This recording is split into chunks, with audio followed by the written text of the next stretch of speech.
মা, তুমি তোমার বউদেরকে বলেছিলে তোমার থেকে যেদিন দলিলটা নিয়ে গেছে, কিভাবে নিয়ে গেছে সেই কথাটা তুমি আমাকে বলোনি। মা, তোরা এটা কাইয়ুমকে জানাস না, কাইয়ুমকে মেরে ফেলবে। কিন্তু মা, পরবর্তীতে আমি সব কিছু শুনেছি, সব কিছু আমি শুনেছি। মা, আমি প্রতিশোধ নিতে জানি, আমি নেই না। আমি প্রতিবাদ করতে জানি, আমি করি না। কিন্তু তোমার মোহরণার হক, যেই জিনিসটা তোমার কাছ থেকে ছিনিয়ে নিয়ে ভুয়া দলিলের মাধ্যমে হস্তান্তর করেছে, মা, মা গো, আজ তুমি কবরে। আমার বাবা, আমার বাবা, আমার বাবা তোমার কাছ থেকে দায় মুক্ত হওয়ার জন্য তোমাকে যে 13 শতক জায়গা বিজয়পুরে দিয়েছিল, সেই জায়গাটা আমরা কোনো দিন চিনি না। কোনো দিন আমাদেরকে চেনার জন্য বলো নাই, কোনো দিন আমাদেরকে দেখাও নাই। বাবা বলতো, কিন্তু আমাদেরকে কোনো দিন এই জায়গাটা নাও নাই। তোমরা আগেই জানতে এই জায়গাটা তোমার হাতছাড়া হয়ে গেছে, যদিও তুমি কাউকে দলিল দাও নাই। এখানে আমার নানার জায়গাও আছে, আমার নানির জায়গাও আছে, আমার বড় মামির জায়গাও আছে। তোমার 13 শতক সর্বসামনে বিশ্ব রোডের সাথে আমি জায়গাটা রক্ষা করতে পারিনি মা। বাবা, আপনি বলেছিলেন আমি ছাড়বো না, ঠিক। আমি আমার ওয়ারিসদের কারণে, আমার অংশীদারদের কারণে আমি রক্ষা করতে পারিনি, আমার হাতছাড়া হয়ে গেছে। কিন্তু মা, আজকে আমার অন্তরে প্রতিশোধের আগুন ধাউ ধাউ করে জ্বলছে। আমি তো প্রতিশোধ নিতে জানি না মা। আমি স্পষ্ট কথা বলতে পারি, আমি চিৎকার দিয়ে কথা বলতে পারি, কিন্তু আমি তো প্রতিশোধ নিতে জানি না।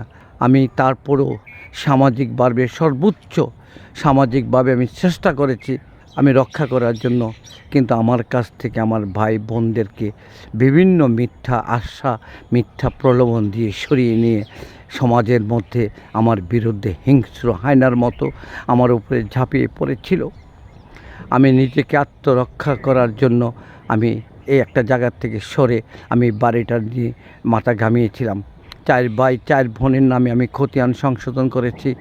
4 ভাই 4 বোনের অংশ তোমার ইচ্ছামতো, তোমার নির্দেশনা অনুযায়ী বন্টন করে দিয়েছি। কিন্তু বিজয়পুরের জায়গাটা আমি রক্ষা করতে পারিনি মা। মা, আমি রক্ষা করতে পারিনি। আমাকে শূন্য করা হয়েছিল ষড়যন্ত্রের আগুনে। আর এখন আমার অন্তর প্রতিশোধের আগুনে ধাউ ধাউ করে জ্বলছে। আমি প্রতিশোধ নিতে জানি না। আমি অন্তরে নীরব নির্জনে বসে আত্মচিৎকার, যেভাবে বাবা কান্না করেছিল, বাবার সম্পত্তি বিক্রি করার পরে তোমার উপর থেকে দায়মুক্ত হওয়ার জন্য সেই জায়গাটা বাবা তোমাকে কিনে দিয়েছিল মোহরণার হক হিসাবে। বাবাও বলছে, তুমিও বলছো, আমি এই কবরস্থানে দাঁড়িয়ে, কবরের পার দাঁড়িয়ে আমি মিথ্যা বলছি না মা। তোমার জায়গাটা যে ব্যক্তি আত্মসাৎ করেছে সে আজ তোমার পাশে আছে। আমি শুধু তোমার কাছে বিচার দিয়ে গেলাম। তোমার এতিমের হক যে ব্যক্তি খেয়ে কবরে শুয়ে আছে, আমি তার বিচার তোমার কাছে দিয়ে গেলাম।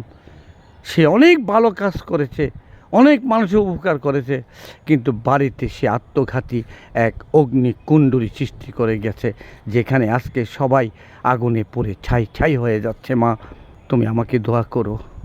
আজ আমার কিছুই নেই, আমার কিছুই নেই মা। মা, যখন বিজয়পুর যাই, আজকে বিজয়পুর আমার অনেক শক্তি। 3টা গ্রাম আমার স্বজনদের বৃত্ত গেড়েছি মা। আবদুল্লাপুর, পলদারপাড় এবং রামচন্দ্রপুর, 3টা গ্রাম আমার হাতে মা। আমি এখন প্রতিশোধ নিতে পারি, কিন্তু আমি এখন এই জায়গা নিয়ে কথা বলবো, আর আমার অন্য অন্য ভাইয়েরা বোনেরা আমার বিপক্ষে চলে যাবে, ষড়যন্ত্রের শিকার হবে। কিন্তু আমি তো মা তখন নিজেকে রক্ষা করতে পারবো না। জায়গা চলে গেছে, জায়গা চলে যাক। আমি নিজে কোনোরকমে নিজের জীবনকে রক্ষা করেছি মা। মা, তুমি আমাকে মাফ করে দিও। বাবা, আমি আপনার কথা রাখতে পারিনি, আপনি আমাকে মাফ করে দিয়েন। এই কবরস্থানে কেউ নেই আমি ছাড়া, আর আপনারা কবরে শায়িত। আমার অন্তর জলে ছারখার হয়ে যাচ্ছে মা। জায়গা দুনিয়াতে কেউ নিয়ে কবরে যাবে না। আমাকে নিয়ে কে কী ভাবলো, কে কী মন্তব্য করলো, কে কী বললো, সেটা আমার দেখার বিষয় না। আমার সত্য কথা, আমার বাস্তব সত্যের কাহিনীর মধ্যে সমস্ত কিছু তুলে ধরবো।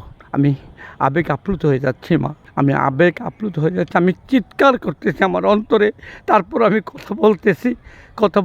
কথা বলবো। আমার জন্য তুমি দোয়া করো মা। আমি কোনো দিন অন্যায়ের কাছে মাথা নত করিনি, ভবিষ্যতেও করব না। এই প্রমিস তোমার সামনে করে তোমার কাছ থেকে বিদায় নিলাম মা। মা, তুমি পরের জায়গায় শুয়ে আছো, বাবা পরের জায়গায় শুয়ে আছে, ওই মোনাফেকও পরের জায়গায় শুয়ে আছে। আর যে সম্পত্তি সে রেখে আসছে, সেখানে দাউ দাউ করে তার অভিশপ্ত আগুন জলে পুড়ে ছারকার হচ্ছে তার ওয়ারিশটা। আর আমরা যত কষ্টে থাকি মা, আমরা শান্তিতে আছি। আল্লাহ আমাদেরকে শান্তিতে রাখছে। আলহামদুলিল্লাহ, আলহামদুলিল্লাহ মা, তুমি আমাকে দোয়া করো। যাই মা, আর তোমার সাথে যত অন্যায় করেছি মা, তুমি আমাকে মাফ করে দিও মা, মাফ করে দিও মা, আমাকে মাফ করে দিও।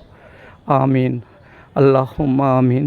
আসসালামু আলাইকুম ইয়া আহলাল কুবুর আল মুসলিমিন ওয়াল মুসলিমাত আল মুমিনিন ওয়াল মুমিনাত। আল্লাহুম্মা আমিন।